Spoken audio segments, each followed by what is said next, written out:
सर्वांना नमस्कार. फक्त शिक्षण या यूट्यूब चॅनलवर आपल्या सगळ्यांचे स्वागत. मित्रांनो, इयत्ता 8वी प्रथम सत्र परीक्षा कृतीपत्रिका विषय हिंदी, एकूण गुण 50, 50 गुणांची हिंदीची 8वीची प्रश्नपत्रिका संपूर्ण उत्तरासह आपण या व्हिडिओमध्ये बघणार आहोत. वेळ आहे 3 तास आणि एकूण गुण जे 50 आहेत.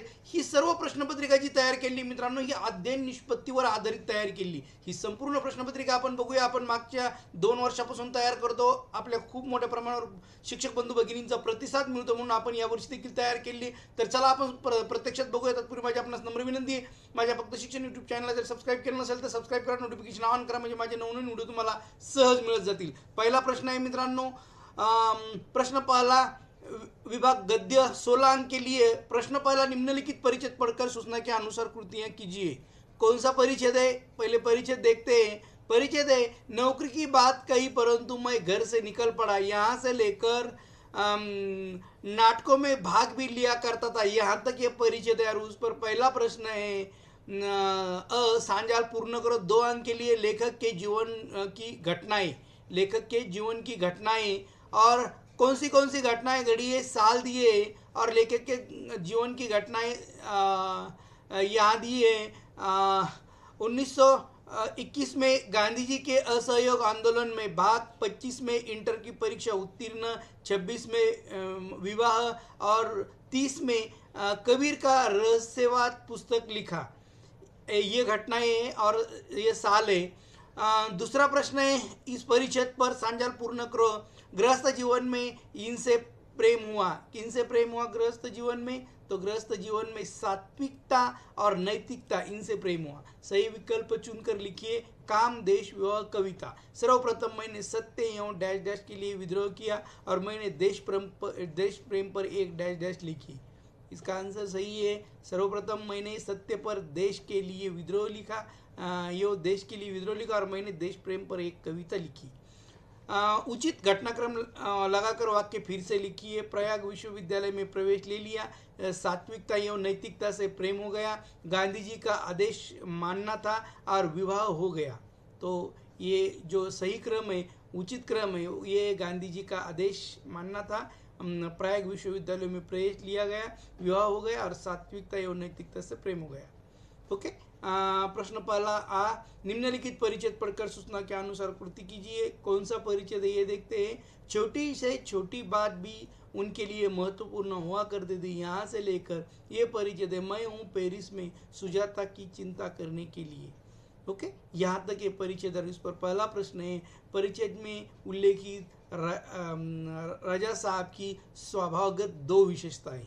और 2 विशेषताएं कौन सी आई है? छोटी से छोटी बात भी उनके लिए महत्व देते थे, वो महत्व देते थे और काम को तन्मयता और लगन के साथ करते थे. ये 2 विशेषताएं उनकी स्वभाव की. दूसरा परिच्छेद पर प्रश्न है, सांजाल पूर्ण करो. परिच्छेद में उल्लेखित 2 विदेश. 2 विदेश कौन से आए? ज़्यादा है लेकिन 2 लिखने हैं, तो वो है लंदन और पेरिस. ओके. अगला प्रश्न, निम्नलिखित परिच्छेद शब्दों के लिंक पहचानकर लिखिए. पेंटिंग फुल ट्रेन कमरा. पेंटिंग फुल ट्रेन कमरा, तो पुल्लिंगी है फुल और कमरा और स्त्रीलिंगी पेंटिंग ट्रेन. ओके. परिच्छेद में प्रयोग किया हुआ एक मुहावरा ढूंढकर अर्थ लिखिए. नाप तोल कर लिखना और सोच समझ कर लिखना. तो ये 2 आए, एक ही लिखना था. कला से प्राप्त आनंद अवर्णनीय होता है. इस पर आपने मत लिखो. कला से प्राप्त आनंद अवर्णनीय होता है, इस पर आपने मत लिखना है. 100 विचार लिखना है. 2 अंक के लिए. साहित्य संगीत कला विहीन, साक्षात पशु पुच्छ विषाणहीन.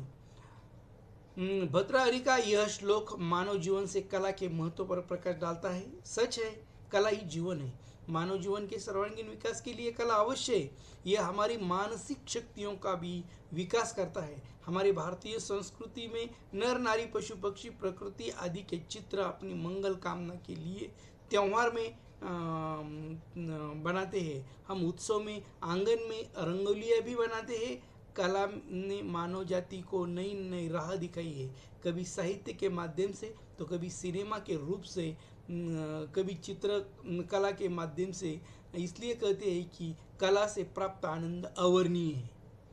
दूसरा विभाग है पद्य 9 अंक के लिए। प्रस्तुत कविता पढ़कर सूचनाओं के अनुसार कृतियाँ कीजिए। प्रवाह तालिका पूर्ण करो। पहले कविता देखते हैं, कौन सी कविता है वो कविता है वाणी में शहद घोलना सीख लीजिए। यहाँ से लेकर जरूरत पे मुंह खोलना सीख लीजिए, यहाँ तक ये कविता है। और इस पर आप पहला प्रश्न है 2 अंक के लिए। प्रवाह तालिका पूर्ण करो। कवि ने इन बातों को सीख लेने को कहा है। कवि ने इन बातों को सीख लेने को कहा है। कौन सी बातें हैं? प्यार से बोलना, वक्त पर जुबा खोलना, ख्यालों को खुद तोलना और अपने आप को टोकना। ओके। दूसरा प्रश्न है कविता पर सांजाल पूर्ण करो। चुप रहने के फायदे। क्या फायदे कविता में बताइए चुप रहने के? पहला है विवाद से बचते हैं, दूसरा मन शांत रहता है, तीसरा एकाग्रता बढ़ती है और चौथा है आत्मचिंतन में सहायता मिलती है। ओके। वाणी की मधुरता सामने वाले का मन जीत लेती है। इस तथ्य पर अपने विचार लिखिए। सहमत लिखना है 2 अंक के लिए। वाणी की मधुरता सामने वाले का मन जीत लेती है, अपने विचार लिखने हैं। मीठी वाणी बोलने से सदैव अपने दिल को एक सुकून मिलता है और अपनी मीठी वाणी का असर सामने वाले पर भी सकारात्मक पड़ता है। मीठे वचन बोलने से हम व्यक्ति से मनचाहा कार्य करा सकते हैं। हम सबको अपना प्रशंसक बना सकते हैं। कटु वचन बोलने वाले को कोई पसंद नहीं करता, इसलिए साधारण भाषा में भी यह एक कहावत है कि गुड़ न दो गुड़ गुड़ जैसा मीठा अवश्य बोलिए, क्योंकि अधिकांश समस्याओं की शुरुआत वाणी की अशिष्टता और अभद्रता से ही होती है। ओके। प्रश्न दूसरा आ है सूचना के अनुसार कृतियाँ कीजिए। 3 अंक के लिए। प्रवाह तालिका पूर्ण कीजिए। ऐसी वाणी बोलनी है जिससे कैसी बोलनी है? देखो, दूसरों को सुख मिले और स्वयं को भी सुख मिले। ओके। अब जैसा भोजन खाइए तैसे ही मन होए, जैसा पानी पिए तैसे ही वाणी होए। बुरा जो देख मैं चला बुरा न मिली या कोई, जो दिल खोया अपना मुझसा बुरा न कोई। संत कबीर की एक कविता है, दोहे। और इस पर हमने ये पहला प्रश्न देखा आका प्रवाह तालिका पूर्ण कीजिए। ऐसी वाणी बोलनी चाहिए जिससे।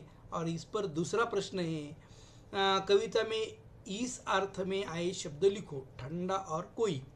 तो ठंडा का है शीतल और कोई का है कोय। कोई का कोय, ये देखो कोई का कोय आए है और ठंडा का आपो शीतल होए। ओके।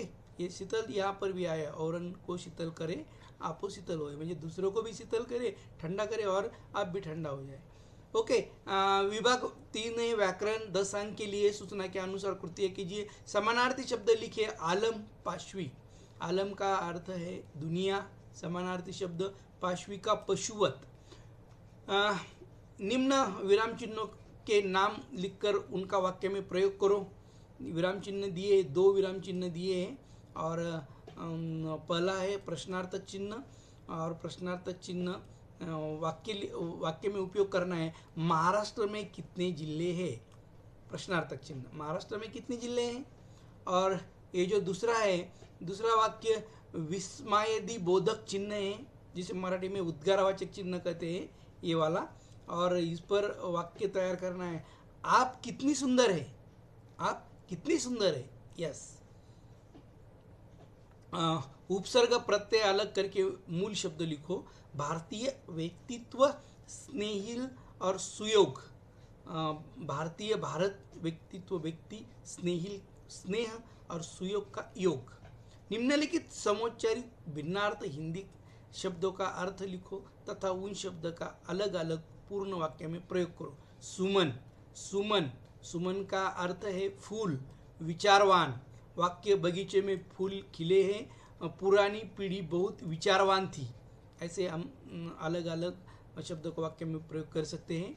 निम्न मुहावरों का अर्थ लिखकर वाक्य में प्रयोग कीजिए। आंखों से ओझल होना, हाथ बांटना। आंखों से ओझल होना है ना, गायब हो जाना। मेरे देखते ही देखते चोर आंखों के ओझल हो गया। और हाथ बांटना, सहायता करना। राधा माँ के काम में हाथ बटाती है। उपयोजित लेखन है 15 अंक के लिए। अपने मित्र सहेली को दीपावली की छुट्टी में अपने घर आने को निमंत्रित करने वाला पत्र लिखना है। 5 अंक के लिए। दिनांक 22 अक्टूबर 2023। प्रिय मित्र अविनाश, सब प्रेम स्नेह।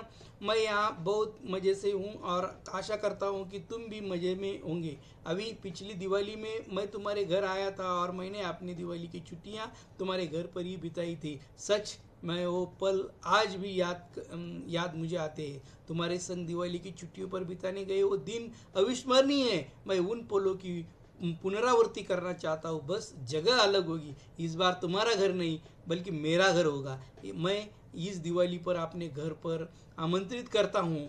मैं चाहता हूँ कि इस बार की दीपावली की छुट्टियाँ तुम मेरे साथ मेरे घर पर बिताओ और हम पिछली साल की तरह इन पलों को भी आनंद ले। अभी दिवाली में समय है, तुम अपनी सारी तैयारी कर लो। वापसी के पत्र में तुम अपने आने के कार्यक्रम के बारे में लिख भेजना। आंटी जी और अंकल जी को नमस्ते कहना और छोटी दीदी बालू को ढेर सारा प्यार। तुम्हारे जवाब के इंतजार में, तुम्हारा मित्र निखिल जाधव, सीतावर्डी, नागपुर। ऐसा पत्र ओके लिख सकते हैं। अगला प्रश्न है, अपने विद्यालय में आयोजित विज्ञान प्रदर्शन के उद्घाटन समारोह का प्रमुख मुद्दों सहित वृत्तांत लिखो। 5 अंक के लिए ये भी। अब विज्ञान प्रदर्शन फरवरी माह में होते हैं ज़्यादातर।